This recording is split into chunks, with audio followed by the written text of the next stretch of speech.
foreshore for evidence of the notorious Milbank Prison. Beardy genius Jeff Egan then cast his eagle eye over our finds, with mixed results. My spyglass from the prison turned out to be anything but. I think the weight of evidence is that it's not. Steve's bricks weren't quite concrete. You made a right brick of yourself, Owen. You poo-pooed the brick. I did, yeah. But our button was a dead cert and has led us on a quest to trace the penal history of London. It's got the crown of Queen Victoria, so that says it all. That's got to be from the prison. Steve, the crown. Yes. I'm with ex-prison guard Edward Marston, who's told me all about the squalid conditions prisoners suffered in the notorious Newgate Prison. Luckily, some of the last remaining cells are in the basement of what is now a boozer. Tough life being a dedicated mudman. Right, come on through this way. I think we might see one of the cells down. Yeah, there's one over here, look. See how we're getting on. Yeah, but I've got to tell you, this place has a distinctly bad vibe to it. I would think appalling things have happened in here. What is this place, and why have you brought me here? I would say under the pretense of a swift half. The swift half comes later. Okay. We are underneath of what used to be Newgate Prison. Okay. And you can see immediately we have a problem with the smell. It's damp down here. Oh, it's horrendous. This floor has some kind of stone. There wouldn't have been that. They would have had just an earthenware thing. You'd have had rats, you'd have had pieces of food, and of course, we don't want to go into the sanitary arrangements, but they were fairly basic. I've got to tell you, if we saw a rat now in here, it would actually look cheery. This would have been the holding centre prior to the execution. So they would have endured these awful conditions with dreadful people, and think of the noise factor. If nothing else, in a confined space like this, with the rats running around and appalling food, dreadful treatment, the damp and all the rest of it, and that's the last memory they have before they go off to be hanged. So the guys who ran the prison, I mean, they're on a really big earner, and like in so many countries still around the world, because they're in such a good position for sort of corruption and bribery. They are the link with the outside world, and you really are desperate to improve your lot. When you came into prison, you had to pay, because that was where the income came for the jailer, and they would milk you of every penny. If you wanted good accommodation, you had to pay. If you wanted a separate cubicle, if you wanted proper food brought in, if you wanted wine and so on, it would cost a lot of money. If you had plenty of money, it might even be possible to bring in your girlfriend or a prostitute or something. But for most people who had no money, they would come down into a place like this. An area like this, we're talking about what? 8 or 9 people would easily get in here. Oh. And if one person died, it might be quite a long while before they discovered it. So it really was a horrendous place to come into. There was nothing good to be said about it. This is the last remnant. This was the cellar of Newgate Prison, so it's sort of straddling a road from the Old Bailey to here. What happened to the rest of it then? Well, it got less and less important as a prison, because in the Victorian period they began to have a centralised system of convict prisons, and more people went out to the big ones like Millbank and Pentonville and so on, and then someone came along and built a pub on top of it, and you and I eventually might even get up there. Well, this is a horrible place. The pub isn't. Let's go there. Righto. Johnny may be off to the pub, but I've come to see how prisons evolved after Newgate. Johnny wasn't too impressed by my Millbank brick find, but he was convinced of my warden's button. Get it? Convinced? Convinced? Get it? Oh, don't bother. Nothing remains today of the original Millbank Prison, so I've come to the 19th century D-wing of Oxford Castle's prison. With me is Drew Gray, senior lecturer in the history of crime. He's agreed to help me unlock the life of a prisoner in the 1800s. Millbank was the first purpose-built prison in England, built on the banks of the Thames, built upon the ideas of the prison reformer Jeremy Bentham, built as a place to house prisoners for the first time, prisoners who were actually being housed as a form of punishment, rather than as just somewhere to hold them until they were put on trial or executed or transported. So what was Bentham's plan for Millbank?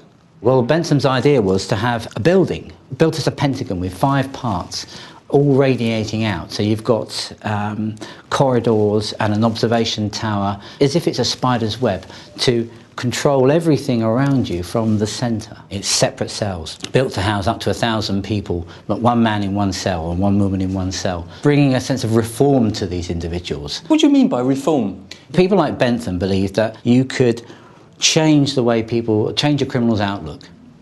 A sense that by making them think about the crime that they'd committed, by making them think about religion and the impact of doing wrong, the idea of sinning. You could actually bring people back into society as reformed characters. The idea of rehabilitating prisoners may be taken for granted now, but at the time it was revolutionary. Becoming model citizens required isolating the prisoners from every influence around them, starting with their living quarters. Well, this is quite quaint. Massive palatial. I would have thought you'd have the plasma down that side. Power shower. I'm afraid not, Steve. Instead of a power shower, you'd have a pot in the corner to do your business in. You'd have no form of entertainment. The only thing you might have is the Bible to read. You'd spend 23 out of 24 hours in this space on your own. So we're stuck in here for 23 hours a day. I can straddle this in one. That's how small it is. Being a bit on the old taller side as well, I'm feeling really claustrophobic. I would go mental in this place. You know, did people go mental? It's certainly contributed to widespread what we would call mental illness throughout the prison, and that whole process of not being able to communicate with anybody, that is a very basic human need, and that's what this isolation process does to people. It's supposed to bring about a crisis of conscience and reform them, but in many respects what it does is it drives them insane. And if that's not enough, Steve, they had other ways to break your spirits in a place like this. Let me show you. Isolation wasn't the only downside of Millbank. Bentham's model also saw monotonous and hard physical labour as the path to redemption. You're wearing the hood, Steve, because you're out of your cell and you need to be segregated from the other prisoners. Prisoners should have no communication with each other. They shouldn't even be able to see each other. And again, they take you to the treadmill and it's a monotonous up and down action which you'd be set at all day long. Has Johnny put you up to this? Okay, Steve, so we've worn out your legs on the treadwheel and now we're wearing out your arms on the crank. How are you finding that? I'm just loving every minute of it. My legs have gone and now you've got me on this thing and my arm's aching already. I haven't only just started. Yes, you have only just started. We're going to get you to do that 12,000 times a day. See how you feel after that. The reformers of the early 19th century were quite concerned about the sorts of work that prisoners should do when they were in jail. So what we have to get prisoners doing is pointless things. So like the crank, like the treadwheel, like the capstan, all forms of punishment where all you can really do all day is think about the crime that you've committed. This is all, in the reformers' eyes, what will push you into being a better person, into being a useful member of society. I'm knackered, to say the least. Reform, I can't see how that can be reform. So with Bentham, did this match up to his ideals? No, I mean, Millbank was a failure in so many ways. It used to flood tremendously, being by the Thames. It had terrible problems with disease. It had outbreaks of cholera and all sorts of dysentery and other sorts of unpleasant Victorian diseases. Eventually, it's abandoned in the 1890s and it's demolished. And it might have taken them years and years to build Millbank and £500,000 to build it, but it takes a matter of a few weeks to knock it all down. Bentham's idea for Millbank as a reformatory utopia was never fully realised. His ideas were noble, but fundamentally flawed. The isolation and monotony caused insanity and not rehabilitation. Hold tight, Drew. Have you ever thought about mudlarking? That's a really good idea. It's a great hobby. After the break, spiritual successor to the Tower of London torturers, Geoffrey Abbott, shows me how to use torture to extract a confession from even the most hardened of violent criminals. Or in our case, Brooksy.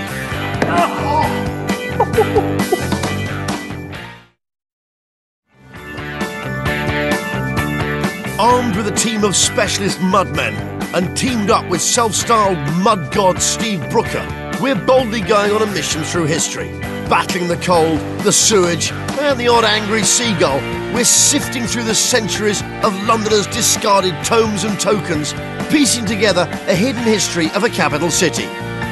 It's a story told by its river, the mighty Thames. Against the clock and the tides, we've poked, prodded, scraped, and our precious artefacts have certainly left us to think all things clink.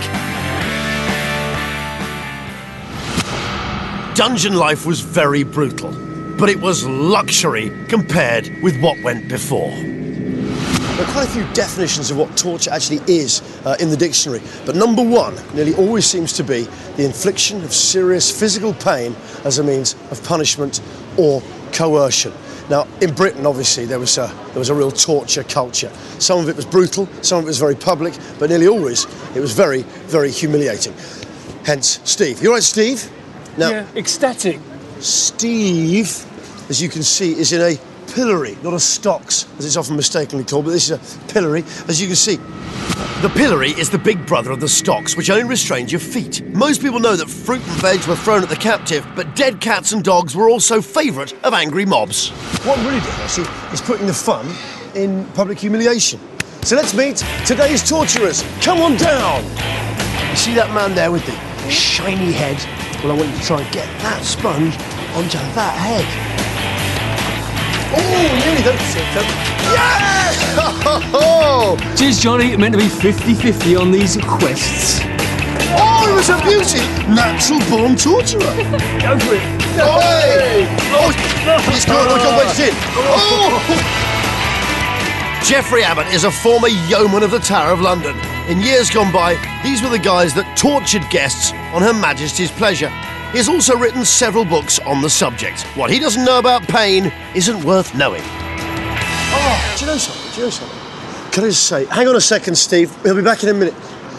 We've had a lot of torturers here today. That was some of the best first-time torturing we've had all day. That was brilliant torture.